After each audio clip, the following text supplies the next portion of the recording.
Hindi feature film Padmaavat किस लेखक की रचना पर आधारित है? तो इसका देखिए आपको यहाँ पे सही जवाब बताना है। यहाँ पर देखिए दिया गया है कि हिंदी फीचर फिल्म पद्मावत किस लेखक की रचना पर आधारित है, तो यह मलिक मोहम्मद जायसी की रचना पर आधारित है। तो यहाँ पर आपका ऑप्शन नंबर डी बिल्कुल यहाँ पे राइट आंसर हो जाएगा। यूपी बीएड का 2019 का पेपर हुआ था, जहाँ पर प्रश्न पूछा गया था कि अकबरनामा के लेखक कौन है। तो अकबरनामा के लेखक हो जाएंगे अबुल फजल। काफी ज्यादा इंपॉर्टेंट है, आप याद रखेंगे। इसके बाद देखिए यहाँ पर नेक्स्ट प्रश्न है कि सोमनाथ मंदिर पर आक्रमण किया था। तो इसका देखिए आपको यहाँ पे सही जवाब बताना है। यह भी प्रश्न आपके बीएड एंट्रेंस एग्जाम में पूछा गया, काफी ज्यादा इंपॉर्टेंट है। सोमनाथ मंदिर पर आक्रमण महमूद गजनवी ने किया था। तो यहाँ पर आपका ऑप्शन नंबर ए बिल्कुल यहाँ पे राइट आंसर हो जाएगा। इसके बाद देखिए यहाँ पर नेक्स्ट है कि सांख्य दर्शन का प्रतिपादक किसे माना जाता है। तो इसका देखिए आपको यहाँ पे सही जवाब बताना है। सांख्य दर्शन दिया गया है, तो सांख्य दर्शन के प्रतिपादक कपिल हैं। कपिल को माना जाता है। तो यहाँ पर आपका ऑप्शन नंबर डी बिल्कुल यहाँ पे राइट आंसर हो जाएगा। अगर यहीं पर आपसे योग दर्शन का पूछा जाएगा तो पतंजलि को माना जाता है।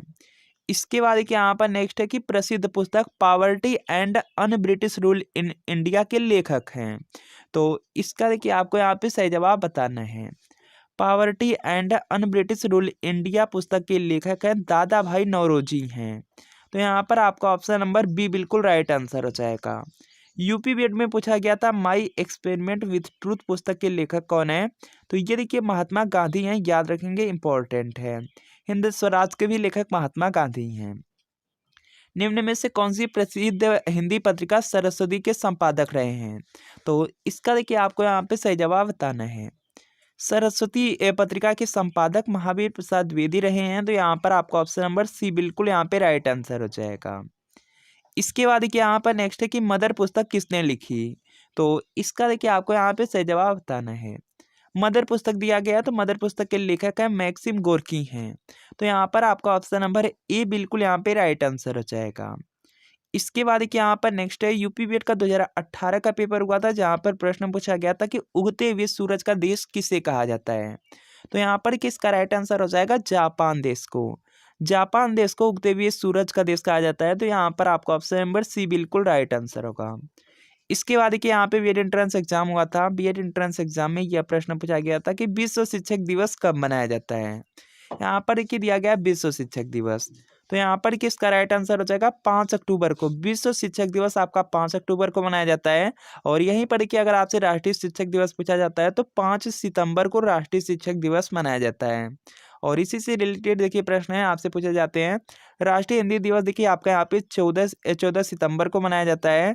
और यहीं पर कि जो बीएड में पूछा गया था कि विश्व हिंदी दिवस, देखिए जो विश्व हिंदी दिवस है ये देखिए आपका यहाँ पे 10 जनवरी को मनाया जाता है। याद रखेंगे, काफी ज्यादा इंपॉर्टेंट है। इसके बाद देखिए यहाँ पर नेक्स्ट प्रश्न है एनसीटीई है। तो यहाँ पर कि इसका राइट आंसर हो जाएगा, यहाँ पर कि इसका फुल फॉर्म पूछा जा रहा है। तो यहाँ पर हो जाएगा national council for teacher education. तो यहाँ पर आपका ऑप्शन नंबर बी बिल्कुल राइट आंसर होगा। इसके बाद यहाँ पर नेक्स्ट है कि किस संविधान संशोधन के द्वारा मताधिकार की आयु को 21 वर्ष से घटा करके 18 वर्ष कर दिया गया। तो इसका देखिए आपको यहाँ पे सही जवाब बताना है। काफी ज्यादा देखिए इंपॉर्टेंट है। 10 साल के प्रीवियस ईयर क्वेश्चन पेपर में एक ही प्रश्न आपका 3 से 4 बार रिपीट हुआ है। तो यहाँ पर किसका राइट आंसर हो जाएगा, 61वें संविधान संशोधन अधिनियम द्वारा 1989 के द्वारा। तो यहाँ पर आपका ऑप्शन नंबर डी बिल्कुल यहाँ पे राइट आंसर होगा, इंपॉर्टेंट है। तो याद रखेंगे 61वें संविधान संशोधन अधिनियम में। इसके बाद कि यहाँ पर नेक्स्ट है कि किसके द्वारा खालसा पंथ की स्थापना की गई थी। तो इसका देखिए आपको यहाँ पे सही जवाब बताना है। तो यहाँ पर क्या हो जाएगा, आपका यहाँ पे खालसा पंथ दिया गया है। यह भी प्रश्न आपके बीएड में पूछा गया है। और 10 साल के प्रीवियस ईयर के पेपर में देखेंगे 3 से 4 बार आपका एक ही प्रश्न रिपीट हुआ है। तो यहाँ पर किसका राइट आंसर हो जाएगा, गुरु गोविंद सिंह हो जाएंगे। खालसा पंथ की स्थापना गुरु गोविंद सिंह ने किया है। तो यहाँ पर आपका ऑप्शन नंबर सी बिल्कुल यहाँ पे राइट आंसर होगा। इसके बाद देखिए यहाँ पर नेक्स्ट है कि भाखड़ा नागल परियोजना किस नदी पर स्थित है। तो इसका देखिए आपको यहाँ पे सही जवाब बताना है। भाखड़ा नागल परियोजना दिया गया है, यह भी आपकी बीएड में पूछा गया है। तो यहाँ पर किसका राइट आंसर हो जाएगा, ये देखिए सतलज नदी पर है। भाखड़ा नागल परियोजना सतलज नदी पर है। तो यहाँ पर आपका ऑप्शन नंबर सी बिल्कुल यहाँ पे राइट आंसर हो जाएगा, इंपॉर्टेंट है, याद रखेंगे। इसके बाद यहाँ पर नेक्स्ट है कि भारतीय नेपोलियन किसे कहा जाता है। यूपी बीएड का 2017 का पेपर हुआ, जहाँ पर प्रश्न पूछा गया था कि भारतीय नेपोलियन किसे कहा जाता है। तो ये देखिए समुद्र गुप्त को कहा जाता है, याद रखेंगे। तो यहाँ पर आपको ऑप्शन नंबर डी बिल्कुल यहाँ पे राइट आंसर होगा, इंपॉर्टेंट है, याद रखेंगे। इसके बाद देखिए यहाँ पर नेक्स्ट प्रश्न दिया गया है, जैनवाद के अनुसार कितने तीर्थंकर हैं। तो इसका देखिए आपको यहाँ पे सही जवाब बताना है। जैनवाद के अनुसार कुल आपके 24 तीर्थंकर हैं, तो यहाँ पर आपका ऑप्शन नंबर बी बिल्कुल राइट आंसर हो जाएगा। पहला देखिए पूछा जा सकता है, तो ये देखिए ऋषभ देव हो जाएंगे। आपसे देखिए 23वां पूछा जा सकता है, तो ये देखिए पार्श्वनाथ हो जाएंगे। 24वां पूछा जाए या आपसे अंतिम पूछा जाए तो महावीर स्वामी हो जाएंगे। इसके बाद क्या यहाँ पर नेक्स्ट है, चूना पत्थर परिष्कृतिकरण के बाद परिवर्तित होता है। तो यहाँ पर किसका राइट आंसर हो जाएगा, ये देखिए मार्बल में आपका परिवर्तित हो जाता है, तो यहाँ पे बी आपका राइट आंसर होगा। इसके बाद क्या यहाँ पर नेक्स्ट है कि एक बैंक शेड्यूल्ड बैंक कहलाता है। तो यहाँ पर किसका राइट आंसर आपका हो जाएगा यहाँ से, यदि यह देखिए जो आरबीआई एक्ट 1934 की द्वितीय अनुसूची में अगर शामिल है, तो ये देखिए शेड्यूल्ड बैंक कहलाता है। तो यहाँ पर आपका ऑप्शन ए राइट आंसर हो जाएगा।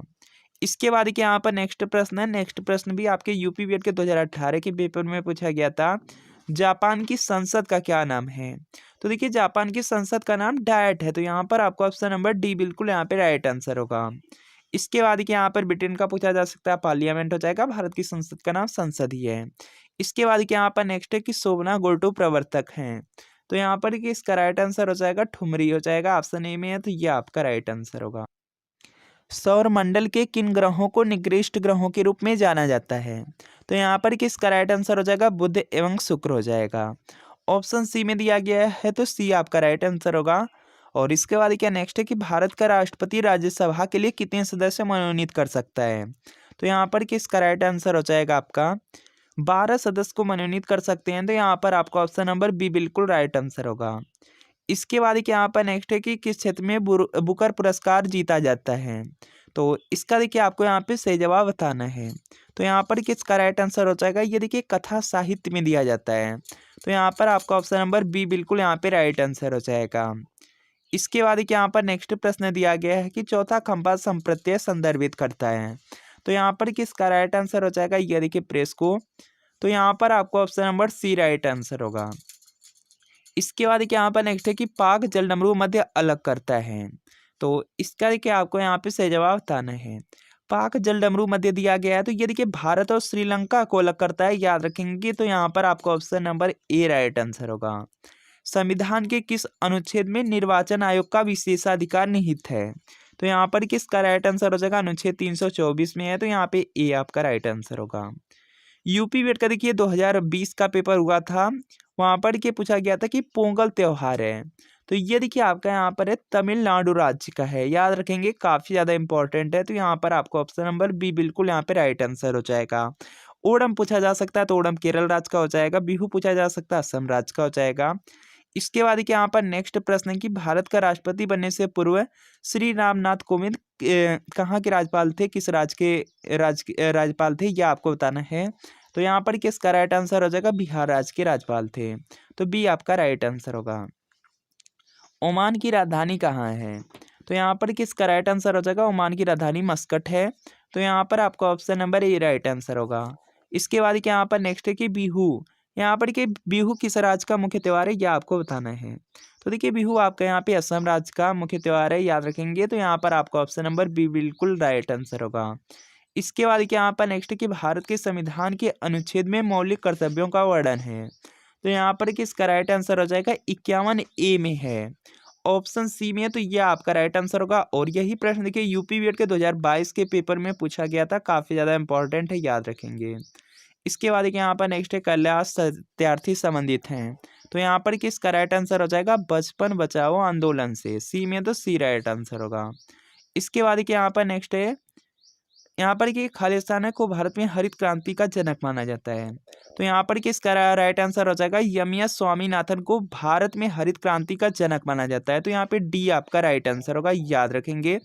इसके अलावा यहाँ पर के नॉर्मन बोरलॉग हैं, तो नॉर्मन बोरलॉग को विश्व में हरित क्रांति का जनक माना जाता है और श्वेत क्रांति के जनक हैं आपके डॉक्टर वर्गीज कुरियन है, याद रखेंगे। इसके बाद यहाँ पर नेक्स्ट है फ्रांसीसी क्रांति का सही नारा क्या था, तो यहाँ पर कि इसका राइट आंसर हो जाएगा स्वतंत्रता, समानता और भ्रातृत्व हो जाएगा। तो यहाँ पे डी आपका राइट आंसर होगा।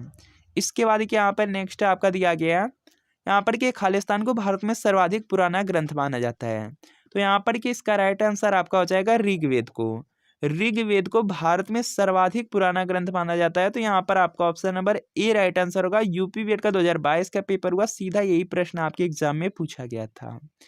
इसके बाद क्या यहाँ पर नेक्स्ट है कि निम्न में से कौन सा इनपुट डिवाइस नहीं है, तो यहाँ पर कि इसका राइट आंसर हो जाएगा आपका यहाँ पे इनपुट दिया गया है, तो यहाँ पर क्या हो जाएगा आपका यहाँ पे माउस देखिए input device, camera input, keyboard input, तो यहाँ पर के प्रिंटर आपका आउटपुट डिवाइस है, तो यहाँ पे सी आपका राइट आंसर हो जाएगा। इसके बाद क्या यहाँ पर नेक्स्ट है कि निम्न में से कौन सा नाटक विलियम शेक्सपियर द्वारा नहीं लिखा गया है, तो यहाँ पर कि इसका राइट आंसर आपका हो जाएगा, देखिए यहाँ पे दिया गया है एज यू लाइक इट दिया गया, जूलियस सीजर, हेमलेट, ये तीन आपके यहाँ पे विलियम शेक्सपियर द्वारा लिखे गए हैं। तो आर्म्स एंड द मैन नहीं लिखा गया है, तो यहाँ पे डी राइट आंसर हो जाएगा। इसके बाद क्या यहाँ पर नेक्स्ट है राष्ट्रीय प्रतिरक्षा संस्थान स्थित है, तो यहाँ पर कि इसका राइट आंसर हो जाएगा, ये देखिए नई दिल्ली में है राष्ट्रीय प्रतिरक्षा संस्थान आपका यहाँ पे नई दिल्ली में है, तो यहाँ पे डी आपका राइट आंसर हो जाएगा। इसके बाद क्या यहाँ पर नेक्स्ट है कि निम्न में कौन राज्य हड़प नीति से संबंधित है, तो यहाँ पर कि इसका राइट आंसर हो जाएगा लॉर्ड डलहौजी। ऑप्शन ए में दिया गया है, तो यहाँ पर आपका ऑप्शन नंबर ए बिल्कुल राइट आंसर हो जाएगा। और देखिए डलहौजी को भारत में रेलवे का जनक माना जाता है, याद रखेंगे। और इसी समय देखिए भारत में 16 अप्रैल 1853 ईस्वी में मुंबई और थाने के बीच 34 किलोमीटर प्रथम रेलगाड़ी चलाई गई थी। रचना की दृष्टि से वाक्य कितने प्रकार के होते हैं, तो इसका देखिए आपको यहाँ पे सही जवाब बताना है। रचना की दृष्टि से पूछा गया है, तो वाक्य 3 प्रकार के होते हैं, तो यहाँ पर आपका ऑप्शन नंबर बी बिल्कुल यहाँ पे राइट आंसर हो जाएगा। सरल वाक्य होता है, संयुक्त वाक्य होता है, मिश्रित या मिश्र वाक्य होता है। इसके बाद यहाँ पर नेक्स्ट कि निम्न शब्द युग्म के विकल्पों में से सही अर्थभेद का चयन कीजिए, तो इसका देखिए आपको यहाँ पे सही जवाब बताना है। यहाँ पर देखिए दिया गया टुक टुक दिया गया है, तो यहाँ पर देखिए इसका जो अर्थ होगा ये देखिए हो जाएगा आपका यहाँ पे थोड़ा टुकड़ा हो जाएगा। और यहाँ पर देखेंगे आपके ऑप्शन ए में दिया गया है, तो यहाँ पर आपका ऑप्शन ए यहाँ पे राइट आंसर होगा।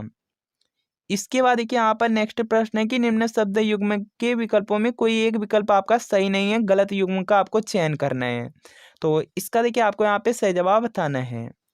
तो यहाँ पर देखिए दिया गया है कि निम्न शब्द, यहाँ पे देखिए शब्द युग्म दिए गए हैं और आपको बताना है कि दिए गए विकल्पों में से कौन सा विकल्प सही नहीं है, तो यहाँ पर क्या हो जाएगा आपका यहाँ पे पास, निकट, और यह देखेंगे सी में है, तो सी राइट आंसर होगा।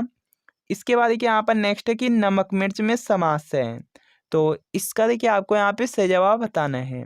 देखिए नमक मिर्च दिया गया है, तो यहाँ पर देखेंगे नमक और मिर्च हो जाएगा, बीच में और शब्द लगाया, तो यहाँ पे द्वंद्व समास। ऑप्शन ए में दिया गया है, तो यह देखिए आपका यहाँ पे बिल्कुल राइट आंसर होगा। इसके बाद यहाँ पर नेक्स्ट है कि जिसका इंद्रियों से अनुमान न किया जा सके उसके लिए एक शब्द है, तो इसका देखिए आपको यहाँ पे सही जवाब बताना है। जिसका इंद्रियों से अनुमान न किया जा सके, इसके लिए यहाँ पे देखिए एक शब्द होगा अतीन्द्रिय हो जाएगा। ऑप्शन बी में है, तो बी आपका यहाँ पे राइट आंसर होगा। इसके बाद यहाँ पर नेक्स्ट है कि अपमानित होना अर्थ के लिए प्रचलित मुहावरा क्या है, तो इसका देखिए आपको यहाँ पे सही जवाब बताना है। सिर झुकना, सिर झुकना का यहाँ पर क्या अर्थ हो जाएगा, अपमानित होना, तो यहाँ पर आपको ऑप्शन नंबर बी बिल्कुल यहाँ पे राइट आंसर होगा। छावनी शब्द में प्रत्यय है, तो इसका देखिए आपको यहाँ पे सही जवाब बताना है। प्रत्यय देखेंगे शब्दों में आपके यहाँ पे अंत में लगे होते हैं, तो यहाँ पर किसका राइट आंसर हो जाएगा, अवनी प्रत्यय लगेगा। और ये देखेंगे आपके ऑप्शन नंबर बी में है, तो बी आपका यहाँ पे राइट आंसर होगा। इसके बाद देखिए यहाँ पर नेक्स्ट है कि निम्न में से भानुदय शब्द का संधि विच्छेद बताइए, तो इसका देखिए आपको यहाँ पे सही जवाब बताना है। भानुदय शब्द दिया गया है और इसका देखिए यहाँ पे आपको संधि विच्छेद बताना है, तो इसका देखिए यहाँ पे संधि विच्छेद होता है भानुधन उदय होता है। और यह देखेंगे आपके ऑप्शन ए में दिया गया है, तो यहाँ पर आपका ऑप्शन ए यहाँ पे राइट आंसर होगा। इसके बाद देखिए यहाँ पर नेक्स्ट है कि वह सर्वनाम निम्न में से किस श्रेणी का सर्वनाम है, यह आपको बताना है, तो यहाँ पर देखिए इसका राइट आंसर हो जाएगा, ये देखिए अन्य पुरुष है, तो यहाँ पर आपका ऑप्शन नंबर सी बिल्कुल यहाँ पे राइट आंसर होगा। इसके बाद देखिए यहाँ पर नेक्स्ट है कि शयन का संधि विच्छेद है। तो इसका देखिए आपको यहाँ पे सही जवाब बताना है। तो यहाँ पर देखिए इसका राइट आंसर हो जाएगा आपका यहाँ से धनान हो जाएगा। और यह देखेंगे आपके ऑप्शन ए में दिया गया है, तो यह आपका यहाँ पे बिल्कुल राइट आंसर होगा। इसके बाद देखिए यहाँ पर नेक्स्ट प्रश्न दिया गया है आपका, हिंदी में ध्वनियाँ कितने प्रकार की होती हैं। तो इसका देखिए आपको यहाँ पे सही जवाब बताना है। तो हिंदी में देखिए ध्वनियाँ आपकी 2 प्रकार की होती हैं, तो यहाँ पर आपको ऑप्शन नंबर ए यहाँ पे राइट आंसर हो जाएगा। इसके बाद देखिए यहाँ पर नेक्स्ट है वर्णतालिका के अनुसार ह्रस्व, दीर्घ और प्लुत ये देखिए क्या है। तो यहाँ पर देखिए इसका राइट आंसर होगा, ये देखिए सभी आपके स्वर हैं, स्वर के प्रकार हैं। तो यहाँ पर आपको ऑप्शन नंबर ए यहाँ पे राइट आंसर हो जाएगा। निम्नलिखित में से पुल्लिंग शब्द कौन सा है यह आपको बताना है। देखिए 4 शब्द दिए गए हैं और इसमें से पुल्लिंग शब्द कौन सा है यह आपको बताना है। तो यहाँ पर क्या हो जाएगा आपका यहाँ पे पत्र शब्द। पत्र शब्द आपका पुल्लिंग में है, तो यहाँ पर आपका ऑप्शन नंबर सी बिल्कुल यहाँ पे राइट आंसर होगा। निम्नलिखित विकल्पों में पुल्लिंग शब्द कौन सा है यह आपको बताना है। तो यहाँ पर देखिए 4 शब्द दिए गए हैं, चारों शब्द आप अच्छी तरीके से यहाँ पे आपको पढ़ना है, उसके बाद देखिए आंसर करना है। तो यहाँ पर देखेंगे आपका पक्षी शब्द दिया गया है, ये देखिए पुल्लिंग शब्द है। तो यहाँ पर आपको ऑप्शन नंबर सी बिल्कुल यहाँ पे राइट आंसर होगा। निम्न में से कौन सा शब्द आपका स्त्रीलिंग है यह आपको बताना है। तो यहाँ पर किसका राइट आंसर हो जाएगा, आय शब्द। आय शब्द की आपका यहाँ पे स्त्रीलिंग शब्द है, तो यहाँ पे डी राइट आंसर होगा। इसके बाद देखिए यहाँ पर नेक्स्ट प्रश्न है कि निम्न में स्त्रीलिंग शब्द कौन सा है। तो इसका देखिए आपको यहाँ पे सही जवाब बताना है। देखिए दिया गया गरिमा शब्द। गरिमा शब्द आपका स्त्रीलिंग शब्द है, तो यहाँ पर आपको ऑप्शन नंबर बी बिल्कुल यहाँ पे राइट आंसर होगा। इसके बाद देखिए यहाँ पर नेक्स्ट है कि संधियाँ 3 प्रकार की होती हैं। निम्नलिखित में से कौन सा एक संधि का प्रकार नहीं है यह आपको बताना है। तो देखिए संधि आपकी 3 प्रकार की होती है, स्वर संधि होता है, व्यंजन संधि होता है और विसर्ग संधि होता है। अनुस्वार नहीं होता है, तो यहाँ पे डी आपका राइट आंसर होगा। इसके बाद देखिए यहाँ पर नेक्स्ट कि उल्लंघन का सही संधि विच्छेद है। तो इसका देखिए आपको यहाँ पे सही जवाब बताना है। उल्लंघन का सही संधि विच्छेद हो जाएगा उद्धन लंघन होगा। और ये देखेंगे आपके ऑप्शन बी में दिया गया, तो बी आपका यहाँ पे राइट आंसर होगा। निम्नलिखित शब्दों में से स्वर संधि को पहचानिए। तो इसका देखिए आपको यहाँ पे सही जवाब बताना है। तो यहाँ पर देखेंगे इसका राइट आंसर आपका हो जाएगा विद्याधनालय। देखिए इसमें देखिए आपका होता है विद्यालय शब्द में स्वर संधि, दीर्घ स्वर संधि होता है, तो यहाँ पर आपको option number A right answer हो जाएगा। इसके बाद देखिए यहाँ पर नेक्स्ट है पोधन अन, किस स्वर संधि का उदाहरण है यह आपको बताना है। तो देखिए पोधन अन दिया गया है, इससे देखिए आपका यहाँ पे पवन शब्द बनेगा। और यहाँ पर देखेंगे ये देखिए आपका यहाँ पे अयादि संधि का उदाहरण है। तो यहाँ पर देखेंगे आपके ऑप्शन बी में अयादि दिया गया है, तो अयादि आपका यहाँ पे राइट आंसर होगा, तो बी यहाँ से राइट होगा। इसके बाद देखिए यहाँ पर नेक्स्ट प्रश्न दिया गया है, यथाविधि में कौन सा समास है। तो इसका देखिए आपको यहाँ पे सही जवाब बताना है। पहला ही देखिए पद इसमें अव्यय है, तो यहाँ पर अव्ययी भाव समास हो जाएगा ऑप्शन बी में, तो बी आपका राइट आंसर है। इसके बाद देखिए यहाँ पर नेक्स्ट है कि गुरुदेव शब्द में समास है। तो इसका देखिए आपको यहाँ पे सही जवाब बताना है। तो यहाँ पर कि इसका राइट आंसर हो जाएगा कर्मधारय समास, ऑप्शन डी में, तो डी आपका राइट आंसर होगा। इसके बाद देखिए यहाँ पर नेक्स्ट है अधिमानता में प्रयुक्त उपसर्ग बताएं। तो इसका देखिए आपको यहाँ पे सही जवाब बताना है। अधिमानता शब्द में यहाँ पे पर उपसर्ग बताना है, तो उपसर्ग देखेंगे शब्दों में आगे ही लगे होते हैं, तो यहाँ पर कि अधि उपसर्ग हो जाएगा। ऑप्शन सी में दिया गया है, तो सी आपका राइट आंसर है। इसके बाद देखिए यहाँ पे संकल्प शब्द है, यह आपके बीएड में भी पूछा गया है। इसमें देखिए आपको उपसर्ग शब्द बताना है। तो यहाँ पर देखेंगे हो जाएगा आपका यहाँ पे सम उपसर्ग होगा। तो यहाँ पर आपके ऑप्शन ए में सम दिया गया है, तो यहाँ पर आपका ऑप्शन ए राइट आंसर होगा। इसके बाद देखिए यहाँ पर नेक्स्ट है कि औपचारिक। यहाँ पर देखिए औपचारिक शब्द दिया गया है और इसमें देखिए क्या प्रत्यय लगा है यह आपको बताना है। तो यहाँ पर देखिए हो जाएगा आपका, इसमें देखिए इक प्रत्यय है और इक देखेंगे आपके ऑप्शन नंबर सी में दिया गया है, तो सी आपका यहाँ पे राइट आंसर होगा। इसके बाद देखिए यहाँ पर नेक्स्ट है कि निम्नलिखित में से किस शब्द में नी प्रत्यय नहीं लगा है। तो इसका देखिए आपको यहाँ पे सही जवाब बताना है।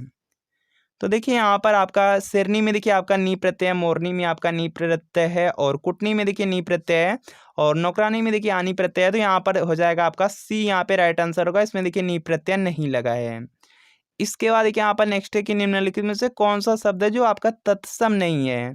तो इसका देखिए आपको यहाँ पे सही जवाब बताना है। तो यहाँ पर किसका राइट आंसर हो जाएगा, आंख शब्द हो जाएगा। यदि कि आपका यहाँ पे तत्सम शब्द नहीं है तो यहाँ पर आपका ऑप्शन ए यहाँ पे राइट आंसर होगा। इसके बाद देखिए यहाँ पर नेक्स्ट है कि निम्नलिखित में से कौन सा शब्द आपका तत्सम है। तत्सम शब्द आपको बताना है। तो यहाँ पर क्या हो जाएगा आपका यहाँ पे अग्र शब्द। अग्र देखिए आपका यहाँ पे शब्द है, ये देखिए तत्सम शब्द है, तो यहाँ पर आपका ऑप्शन ए राइट आंसर होगा। निम्न में विदेशी शब्द कौन सा है यह आपको बताना है। तो यहाँ पर देखिए इसका राइट आंसर हो जाएगा अमीर शब्द। अमीर शब्द आपका देखिए यहाँ पे विदेशी शब्द है, तो यहाँ पे बी आपका राइट आंसर होगा। इसके बाद देखिए यहाँ पर नेक्स्ट है कि राज्यपाल में कौन सी संज्ञा है। तो इसका देखिए आपको यहाँ पे सही जवाब बताना है।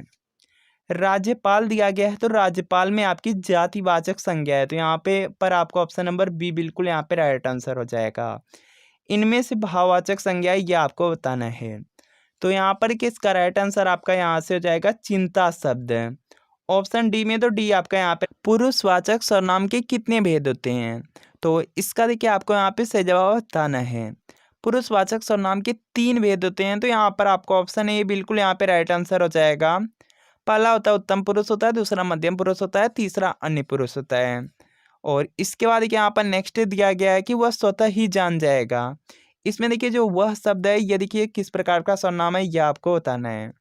तो देखिए यह वह ए वे यह देखिए पुरुषवाचक सर्वनाम है, तो यहाँ पर आपका option number A right answer होगा।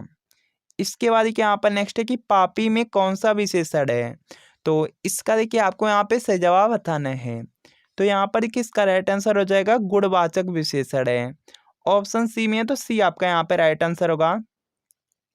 इसके बाद देखिए यहाँ पर नेक्स्ट है कि निम्न में से कौन सा क्रिया विशेषण का भेद नहीं है।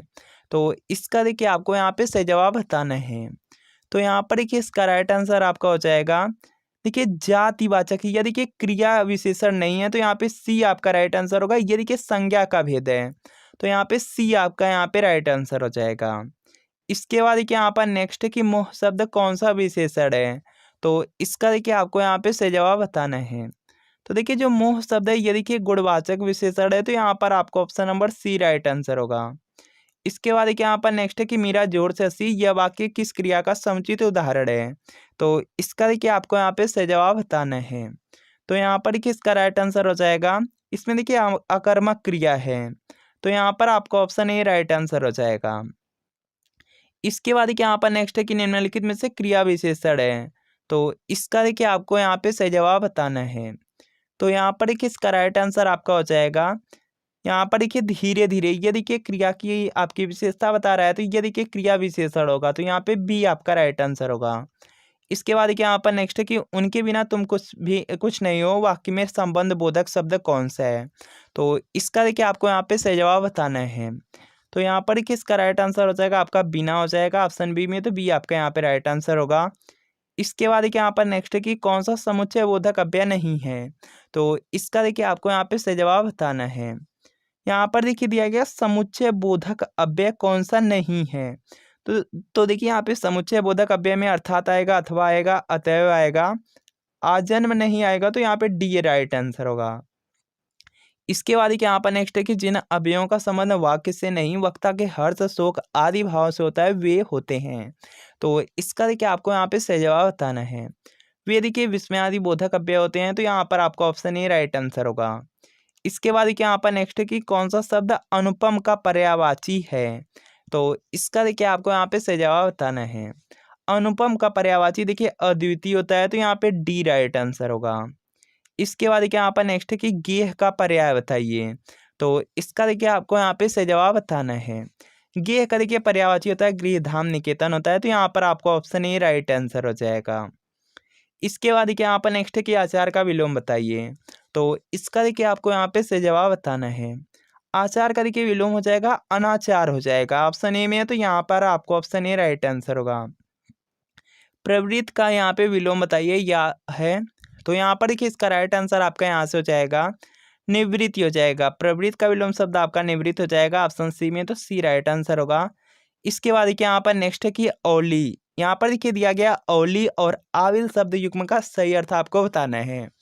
तो यहाँ पर देखिए इसका राइट आंसर होगा, देखिए जो आपका पहला औली लिखा गया इसका अर्थ होता है पंक्ति होता है, और जो देखिए आविल लिखा गया है आविल का अर्थ होता है गंदा। तो यहाँ पर देखेंगे पंक्ति और गंधा दिया गया है आपके ऑप्शन नंबर डी में, तो डी राइट आंसर होगा। इसके बाद देखिए यहाँ पर नेक्स्ट है कि बलि, और यहाँ पे बलि दिया गया शब्द युग्म का सही अर्थ है। तो इसका देखिए आपको यहाँ पे सही जवाब बताना है। पहला देखिए जो आपका बलि दिया गया है ये देखिए बलिदान होता है, और दूसरा जो यहाँ पे बलि दिया गया है ये देखिए वीर के लिए है। तो यहाँ पर देखिए हो जाएगा बलिदान और वीर हो जाएगा, ऑप्शन ए में है, तो यहाँ पे ए आपका राइट आंसर है। प्रत्यय शब्द व शब्दांश हैं जो, तो इसका देखिए आपको यहाँ पे सही जवाब बताना है। तो यहाँ पर क्या हो जाएगा कि किसी शब्द के बाद में जो जोड़ते हैं उन्हें देखिए प्रत्यय कहा जाता है। तो यहाँ पर आपका ऑप्शन ए यहाँ पे राइट आंसर होगा, और जो देखिए पहले जोड़ते हैं उसे उपसर्ग कहा जाता है। इसके बाद देखिए यहाँ पर नेक्स्ट प्रश्न है कि कौन सा शुद्ध यहाँ पे शब्द शुद्ध है। तो इसका देखिए आपको यहाँ पे सही जवाब बताना है। देखिए शुद्ध शब्द आपका होता है अंत्याक्षरी होता है, और अंत्याक्षरी देखिए दिया गया है आपके ऑप्शन बी में। इसकी देखिए वर्तनी शुद्ध है, तो यहाँ पे बी राइट आंसर होगा। इसके बाद देखिए यहाँ पर नेक्स्ट है कि निम्न में शुद्ध शब्द बताइए। तो इसका देखिए आपको यहाँ पे सही जवाब बताना है। देखिए जो शुद्ध शब्द होता है वह होता है पूजनीय होता है, यह देखिए होता है पूजनीय होता है। तो यहाँ पर आपका option number C right answer होगा।